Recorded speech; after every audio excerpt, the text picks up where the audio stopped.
Checking in with Quincy City Council President, Councilor for Ward 3, Ian Kane, to get an update on this week's busy City Council meeting. How are you, Ian? I'm doing well, Joe. How are you? Doing great. Thanks for checking in this last week of April. My gosh, time is ticking down quickly. Yeah, we're I guess almost past the quarter of the year, or the third quarter, definitely the quarter, almost the third. Yeah, I know it's the budget will be the big focus coming up. And then we'll have you in for Porch Fest too at some point in the near future. So sprinkle a little fun in. I can't wait for that. Let's start ordering that good weather now. Exactly. So as I mentioned, a busy agenda, but a lot of it was in Finance Committee this week, right? Yeah, it was. There were a couple items in finance.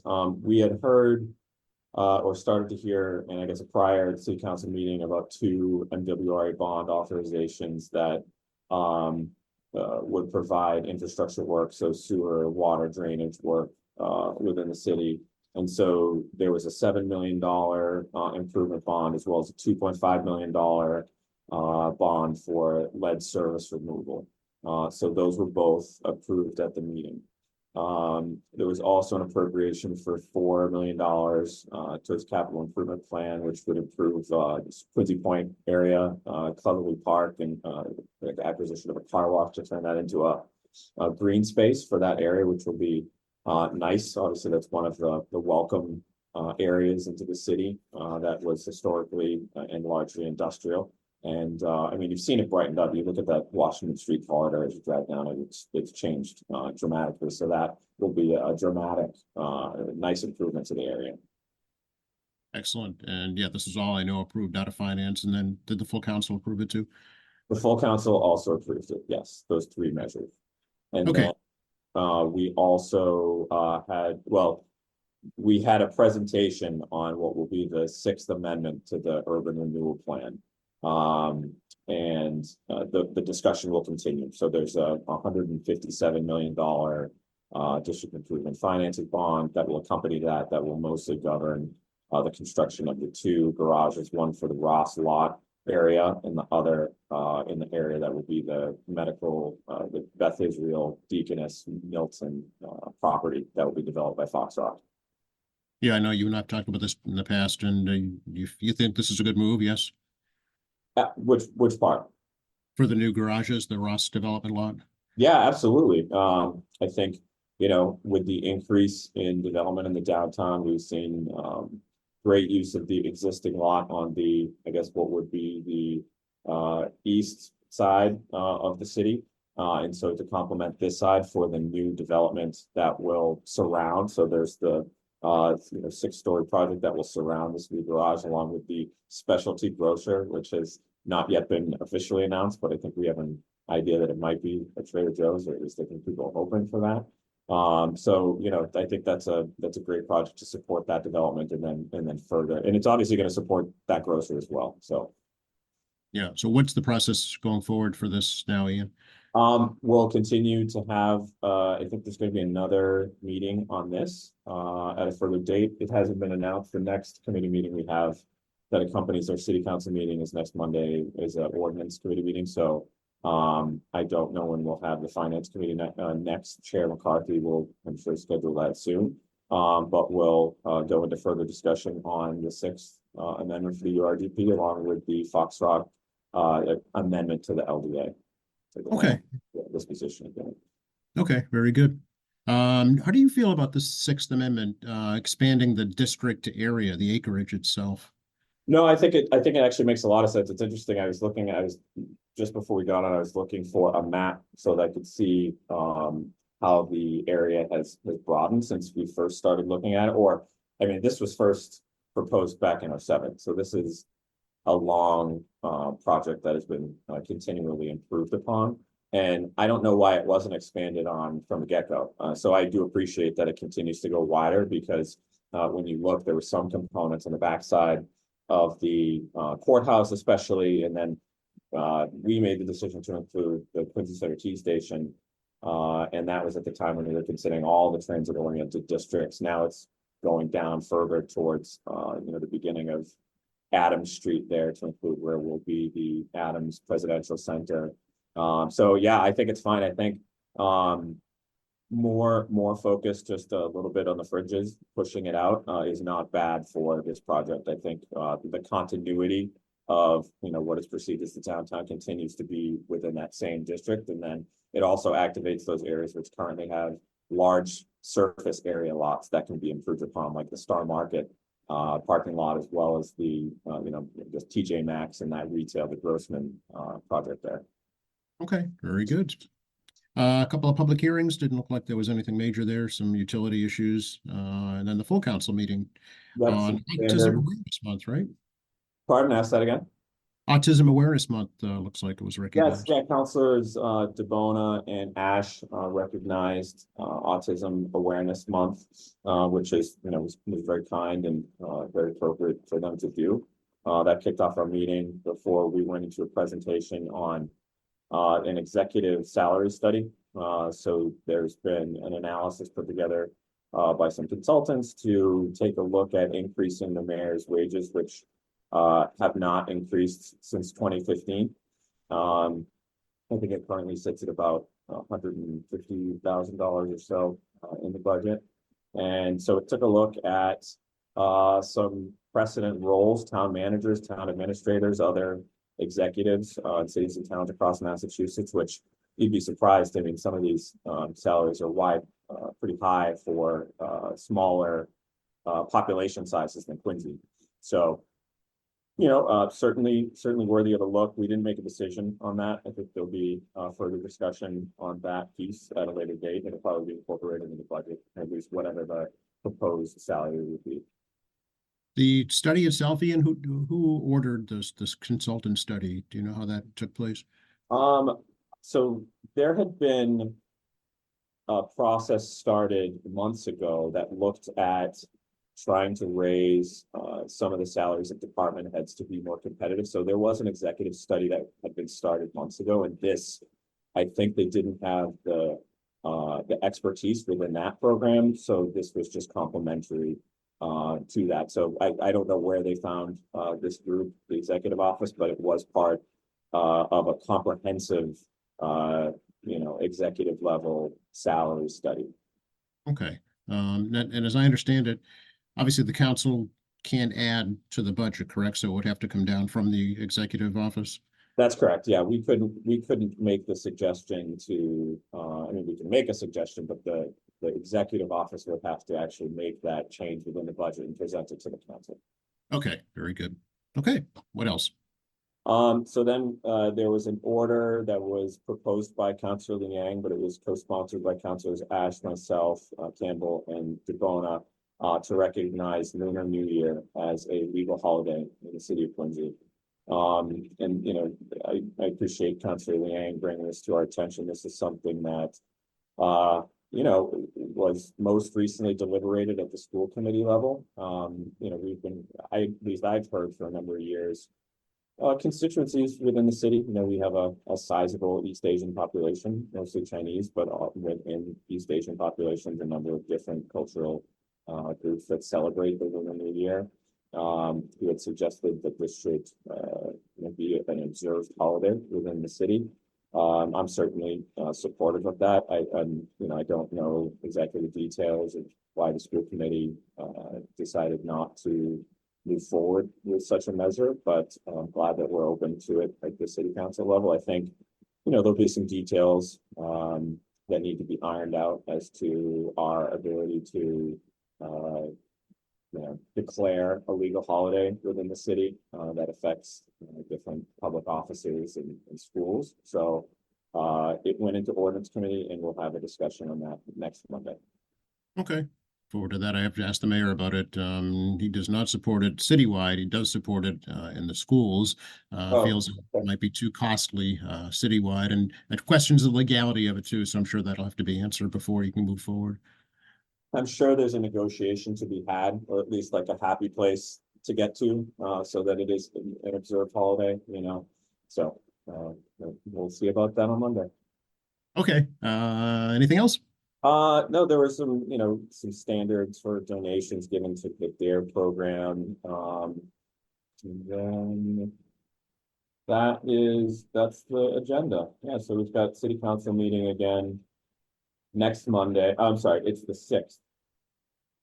So our ordinance committee meeting is 6:30 PM on Monday, the 6th, and then we've got the city council meeting at 7:30. On May 6th? Same day, yep. Oh, same day, okay. All right, very good. Now I will ask you to take off your city council hat and put on your campaign for US Senate hat. I think it's always the same hat, you know, I'm always gonna be the city councilor.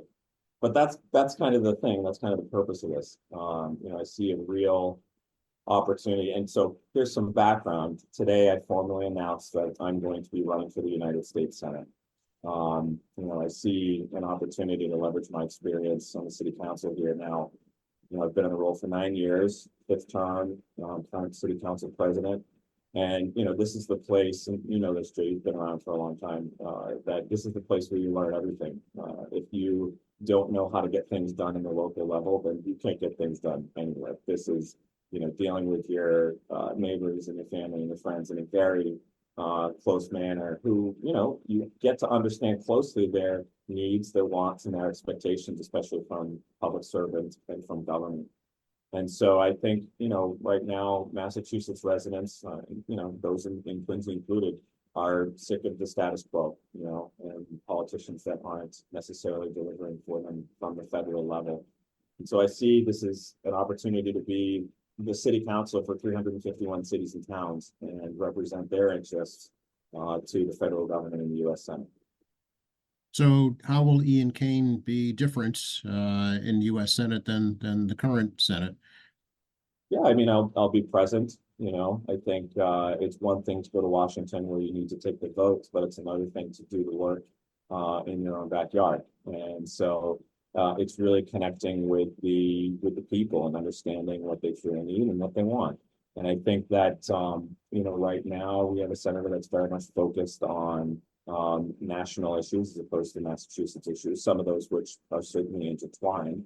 But this is a person who, you know, for the past 12 years has been in the role, who's been largely focused on campaigning for president and making sort of the position a little bit more like a celebrity as opposed to a public servant that is connected to somebody on the ground. You know, I think we've seen, it's kind of like a shtick that I see, is that, you know, it's very easy to just say billionaires and millionaires aren't paying their fair share, or you know, Tesla is doing this or Apple's doing this, but it's always a sort of category of a bogey person or a bogey group of people that's really untouchable. It doesn't have a constituency that's large enough to be a voting populace, but that's not what people really, you know, what they really need. Right now, we've got, you know, cost of living rising on a regular basis. Inflation is out of control. The labor market is totally disconnected. We've got people who are looking for jobs that can't find them, and we've got employees who are looking for workers that can't seem to find them. So there's a total mismatch there. You know, we've been taking on an undue financial burden in the Commonwealth of Massachusetts, certainly at the state level, but it's a national problem wherein there's an immigration problem, you know, that we see from the southern border that has been permeating us in the north. And, you know, there have been opportunities for our federal legislator to offset some of those capital needs, to, you know, offset the billions of dollars that Massachusetts residents are currently taking a hit on in order to help, you know, alleviate some of those issues. But at the end of the day, this is about the economy. This is about pocketbook issues. And, you know, we're hoping to come up with some new innovative ways to tackle some of these problems. Curious, Ian, did Senator Warren's targeting of the cryptocurrencies market kind of last straw for you to announce your candidacy? No, not last. That fits into it. It's not. I mean, that's not a top issue for Massachusetts voters. We're certainly focused on it. I mean, it's a blatant, you know, place where the current senator has said, you know, I'm anti-innovation, I'm anti-growth. You know, through what we've done at Cubic Labs in Quincy is create local economy that has connected to a broader technology and financial ecosystem that has created jobs, right? I mean, this is emerging tech, and it's not just blockchain. There are other areas that that provide huge promise for providing people with high wage tech jobs that can allow them to meet cost of living needs in this current economy. So, you know, if you're, you know, that's certainly, again, it's a place that we'll touch on because it's part of a broader story of not being open or clearly understanding of what's possible for the Massachusetts economy. And we've been able to prove that on the local level, and we certainly look for opportunities to expand on that experience, leveraging the power of the federal government. So logistically then for the campaign, as I understand, you need 10,000 signatures in a very short period of time. How's that going? Good. Yeah, we'll have the signatures we need to get on the ballot, so that won't be a problem. They're due in a couple of weeks, and we're just about that. Really? So do you have a committee put together now with a manager and a treasurer, that sort of thing? So I've got a general consulting team that I'm working with, and I've got a senior advisor with finance that I'm working with. So, and then this is we'll call this a lean startup, right? I mean, for a person that doesn't have $1 million to put from his own pocket into the campaign, which is a whole nother discussion. This is hard work. This is going out, doing the fundraising, going out, getting the signatures. So we've got a lean team that's put together the infrastructure and the organization so far, and we'll be building around it as we continue, to make progress on the fundraising side. So you're a Republican candidate. Does that mean you're supporting former President Trump's candidacy?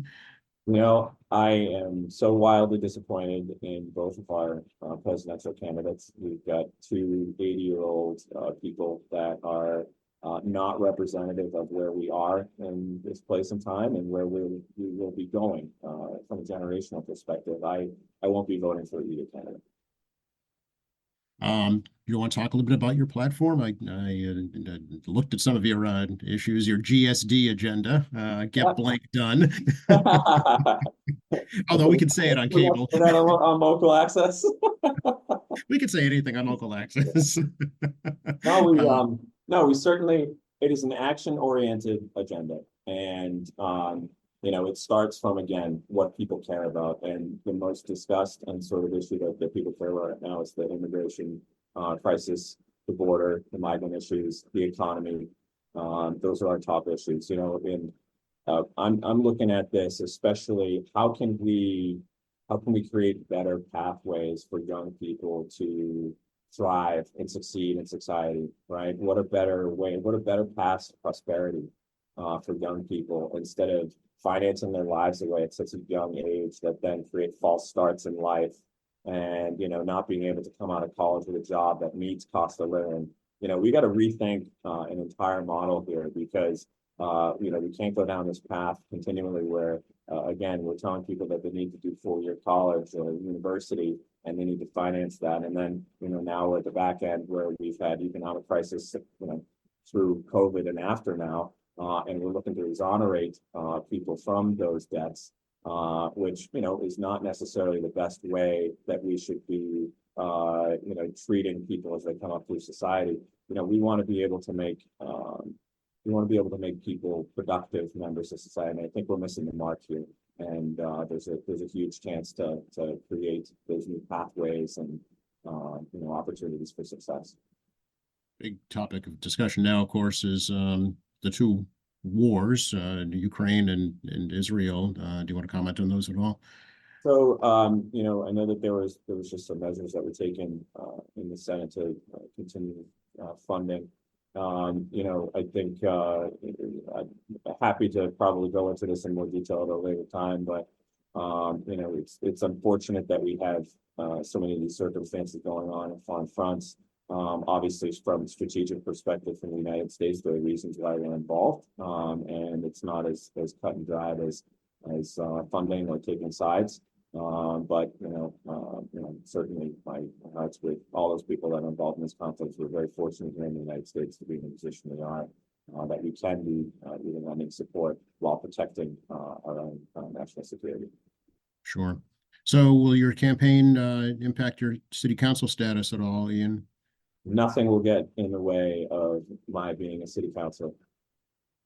All right. How do folks learn about you and your campaign? You can check out our website. It's CAINFORUS. That's CAINFORUS.com. And then you can follow us on Instagram or Twitter, which those links will be provided on the website as well. All right. Thanks for sharing your announcement here, QATV. You said you would, and you did, and I appreciate it. Of course, Joe. I appreciate you. Thanks so much. You're welcome. We'll talk to you soon. All right.